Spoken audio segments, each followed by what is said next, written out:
Salut à toutes et à tous, j'espère que vous allez bien. Bienvenue sur la chaîne Soigne ton art. Aujourd'hui, nous allons parler de la question essentielle du corps et de l'image du corps, du concept de l'image du corps, du rapport du corps avec le psychisme et montrer comment le corps est au cœur des pratiques artistiques et qu'il est aussi le pivot central en fait des thérapies par l'art.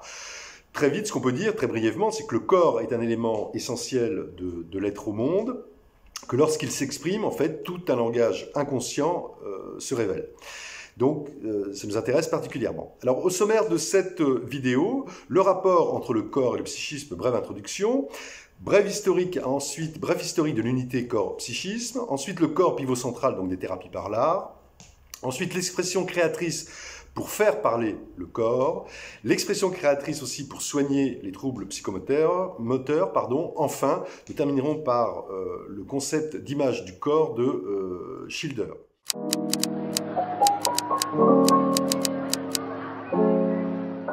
Alors démarrons par le rapport entre le corps et le psychisme. Ce qu'on peut dire, c'est que historiquement, la question du rapport entre le corps et le psychisme a été l'objet de profonds débats philosophiques. On pourrait même dire plus particulièrement métaphysique, si on considère que la métaphysique est partie intégrante de la philosophie, et en fait que cette question du rapport entre le corps et le psychisme est communément considérée comme la question centrale en fait de la philosophie de l'esprit. Deux écoles de pensée, le dualisme et le monisme, en fait, ont tenté de résoudre ce problème. Alors, en substance, les dualistes considéraient à des degrés divers, là c'est Platon et Descartes, on verra ça rapidement après, que l'esprit, en fait, est une substance existant indépendamment du corps, a contrario. Les monistes s'opposaient au dualisme platonicien et cartésien, en postulant que le monde matériel ou physique et le monde psychique ou spirituel ne font qu'un.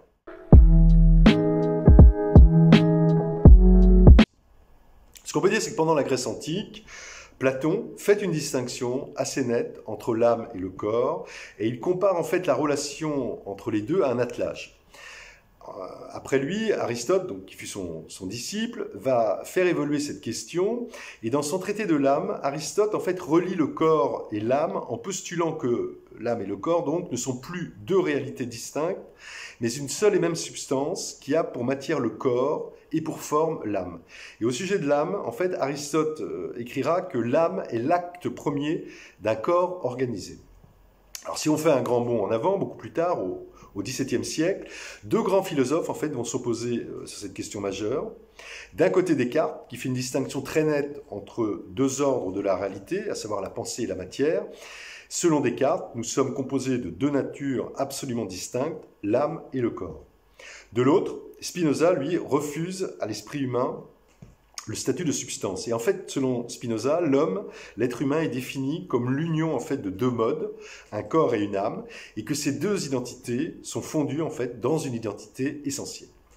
Alors, ce qu'il faut voir, c'est qu'il faut réellement attendre en fait le XIXe siècle pour que le concept d'unité entre le corps et le psychisme émerge et que en fait les premières réelles thèses sur le lien étroit qui les unit apparaissent.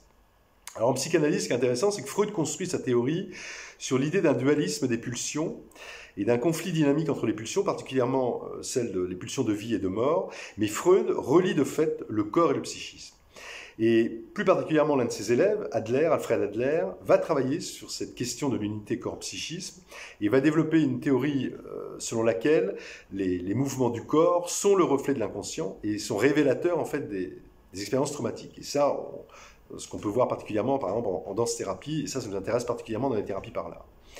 Ce qu'on peut dire aussi, c'est que de manière, toujours en psychanalyse, de manière plus catégorique, en fait, Carl Gustav Jung, mais aussi Wilhelm Reich, vont rejoindre le camp des monistes et affirmer, en fait, que l'unité corps-esprit ne fait aucun doute. C'est évidemment la thèse défendue par les neurosciences à ce jour, aujourd'hui, en postulant que le psychisme, en fait, se construit à partir d'un ancrage corporel et relationnel.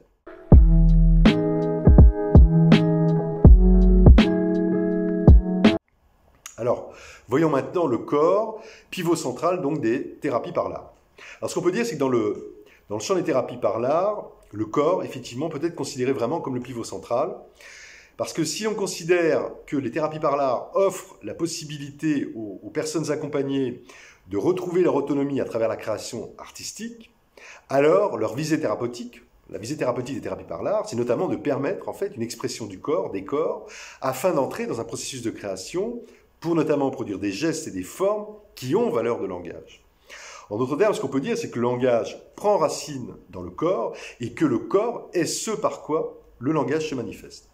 Et on peut rajouter que dans les thérapies par l'art, en fait, le corps est une réalité matérielle, une matière vivante et animée, douée d'énergie, qui permet justement, c'est le corps qui permet de laisser une trace dans la matière du monde sensible. Et que pour cette raison essentielle, en séance, l'un des objectifs majeurs du thérapeute, c'est justement de favoriser l'expression des corps. Et que lors du processus de création, l'action même de créer permet à la personne d'engager son corps en le mobilisant, à travers un processus évidemment d'expression de son geste. Et que les thérapies par l'art, qui sont, je la rappelle, avant tout les thérapies du faire plutôt que du dire, sont là pour placer en fait le corps en situation d'œuvrer et permettre l'expression de multiples types, enfin différents types de langage corporel. Alors on peut en citer quelques-uns. Il y a par exemple les attitudes et la façon, par exemple, de peindre, en position assise, debout, couché. Il y a la façon aussi de se mouvoir, la démarche, par exemple en dramathérapie ou en danse-thérapie. Il y a la gestuelle qui est primordiale en dramathérapie, en danse-thérapie aussi, mais également en fait dans toutes les médiations plastiques, par exemple le modelage. Il y a la manière aussi, en séance collective, la manière qu'ont chaque participant d'entrer en relation avec les autres, à travers les mouvements du corps. Il y a tout ce qui est de l'ordre des gesticulations, des mimiques, des regards aussi entre les participants entre eux, par exemple, mais aussi entre les participants et le thérapeute. Il peut y avoir aussi, enfin, l'espace, par exemple, que chaque participant occupe, par exemple dans l'atelier, mais également aussi la distance qu'il met avec les autres. Alors on pourra en citer d'autres, il y en a plein d'autres.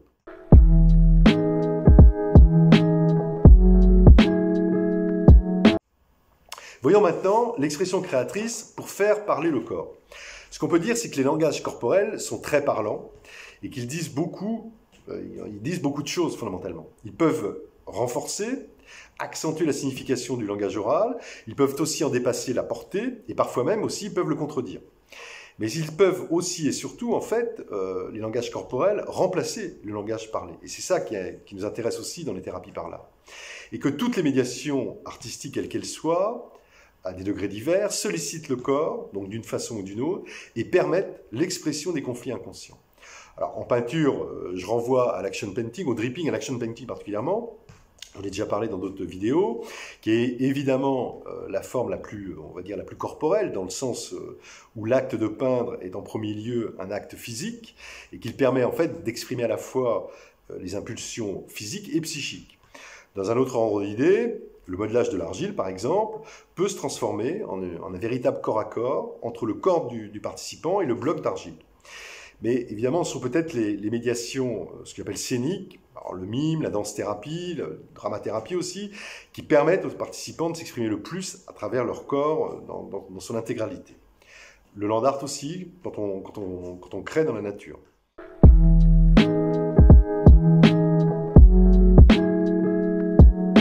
Voyons maintenant l'expression créatrice pour soigner les troubles psychomoteurs. On peut dire que la notion d'unité entre le corps et le psychisme renvoie directement à la psychomotricité, qui regroupe l'ensemble des fonctions motrices qui sont en lien direct ou indirect avec les fonctions cérébrales. Et que dans ce sens, les thérapies par l'art, à travers toutes les médiations artistiques, sont des thérapies particulièrement adaptées pour les personnes présentant des troubles psychomoteurs. Dans ce cadre, le thérapeute, en prenant en compte le vécu corporel de la personne accompagnée, peut ainsi proposer en fait des consignes adaptées qui pourront d'abord apaiser et soulager. Mais les thérapies par l'art en général peuvent également aider à retrouver, voire à restaurer, l'équilibre psychocorporel de la personne afin que cette dernière puisse s'adapter au mieux aux exigences de son environnement et en fonction de ses capacités.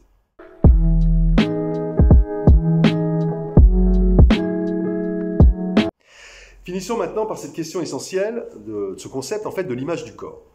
Pour être complet, effectivement, sur la thématique du corps, il est nécessaire d'aborder ce concept qui prend sa source à la fois dans la psychologie, dans la psychiatrie, dans la neurophysiologie aussi, mais aussi dans les sciences humaines.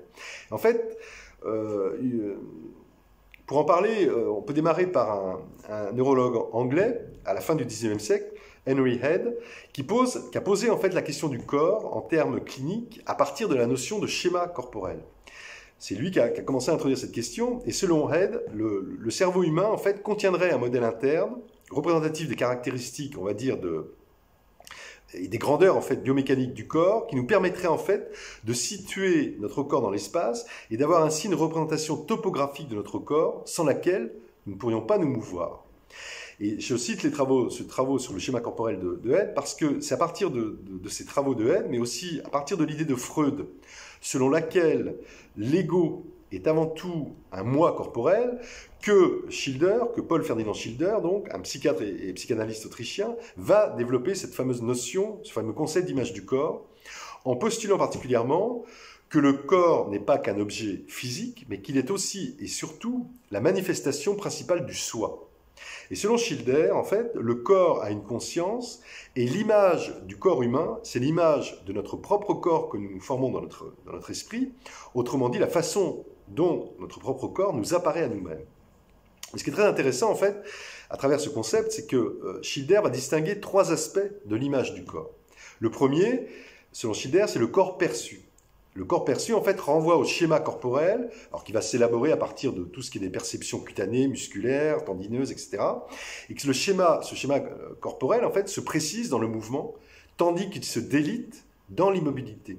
Or, par rapport à des personnes qui ont des pathologies graves, chroniques, somatiques, justement, cette question d'image de soi, comme elles sont bloquées, effectivement, se délite.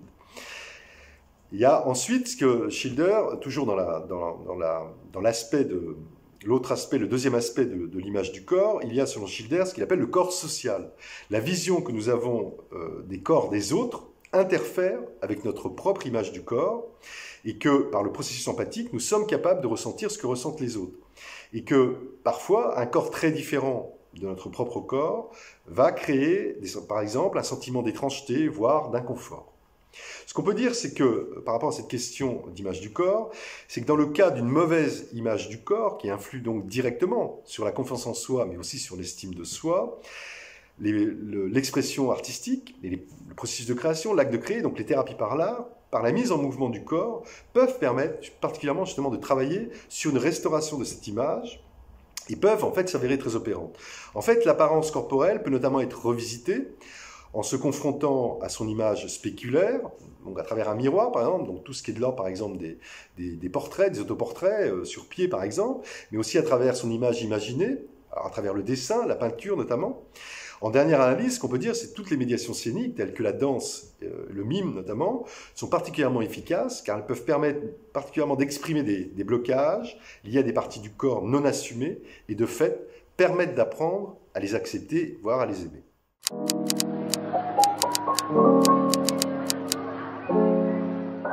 Voilà.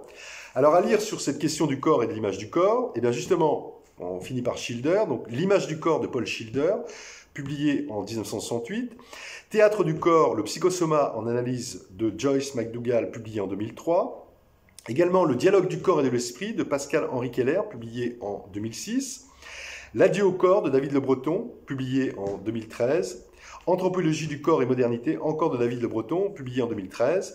L'image inconsciente du corps de Françoise Dolto, publié en 2014. Enfin, dernier livre, Éprouver le corps, corps appris, corps apprenant. Ça, c'est sous la direction, c'est un ouvrage collectif, sous la direction de Christine Delory-Momberger, publié en 2016. Voilà, si vous souhaitez réagir ou me contacter au sujet de cette émission, toutes les coordonnées sont dans la description de la chaîne. Si vous avez apprécié cette vidéo, n'hésitez pas à liker, à partager, à vous abonner et surtout à cliquer sur la cloche pour être prévenu des prochaines. Sinon, d'ici là, portez-vous le mieux possible et surtout, n'oubliez pas de soigner votre art. Bye bye, à bientôt.